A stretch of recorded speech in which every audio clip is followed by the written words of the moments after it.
Ayan guys, so kanya nangyari sa amin. Yung lutuan namin.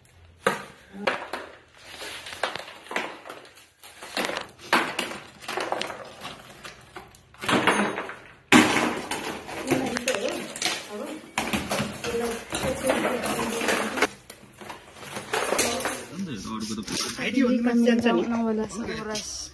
Pumutok yung lutuan namin.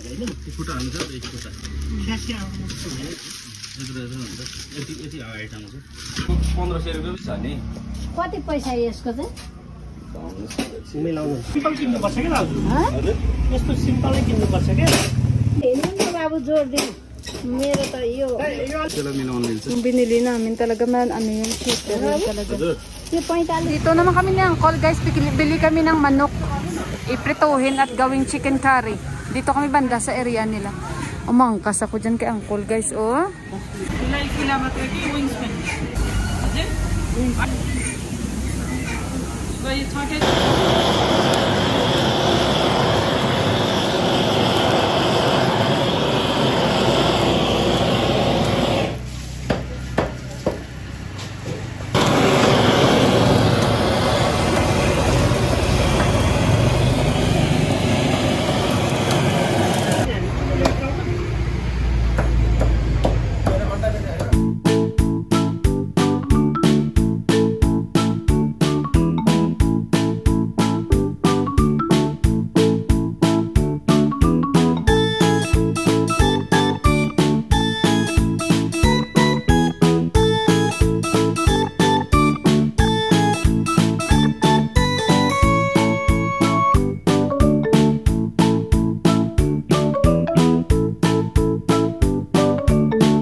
What is your wish for our birthday?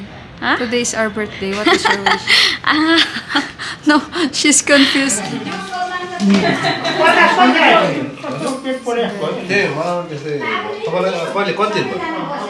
Hello guys. Hi. Auntie, namaste. Mila त beautiful. Happy birthday Mila. Thank you, Ama. Hi. Yeah.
Guys, manugang ito ni Didi at ni Binaju. 17 years sa army, ngayon retired army na ito. Congratulations. You army? No army. Beautician. Bauju, army no? Tawa sa kanila. Marathon champion. Running. Oh, very strong. please. Age. Kote basa? 36. Only? I am 44. 37 like. Oh, 36 years old lang guys. Oh. I am Government job finish after pension. grabe. Pensionada na siya, no? She starts work 19 years. Oh, 19 years old. And मतलब फोटो दिखाई दियो क्या her husband not yet retired. Retired finish. Both of them? Yeah. Ay, dalawa pala sila. Her husband now Katulang tawag niya halino. Yung asawa. perfect. Si auntie na interviewin. Kami interview yung lahat. Me not have pension, not have everything. Tawa ko dito. I will not interview her. I will interview auntie. Because it's very hard I'm for me. briefing for her. Yeah. A picture. Yeah. She wants to be picture picture दिखाई दिनो Ooh, this is the one. Award. Retirement. 17. एक दिन लाए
So guys, ayan, katapos lang magilamos. Umuwi na silang lahat.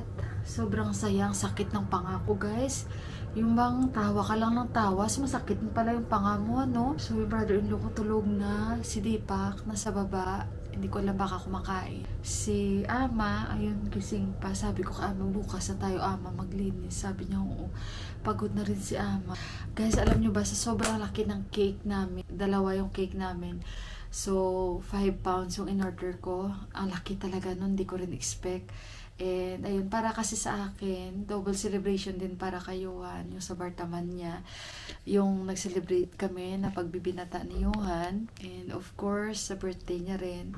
Although delayed na itong aming celebration, pero worth it guys. Kasi parang alam nyo yun, andyan yung pinsan ni Deepak na talagang pumunta sila kasi nga pabalik na rin siya sa Qatar. And this time parang mas marami ang pumunta. And ayun, may mga late din pumunta. And plus yung mga kaibigan ni Deepak, hindi naman ganun kadami. Wala si Prasan bro kasi hindi talaga yan siya pwede kasi nga siya nag-aalaga sa nanay niya. And isang kaibigan ni bro-in-law na nakita nyo kasama namin sa sa village yon, tapos umuwi na sila. So isang kaibigan ni Deepak, medyo nalasing siya, so hindi na siya pwedeng mag-drive. So ayan, dito siya natulog sa amin, natutulog na siya. And yung isa umuwi kasi nga wala daw tao yung bahay nila, and concern niya yung aso niya, walang magpapakain kasi yung nanay niya nasa Australia. But anyway guys, syempre gustong kong magpasalamat sa mahal na Panginoon for making this possible.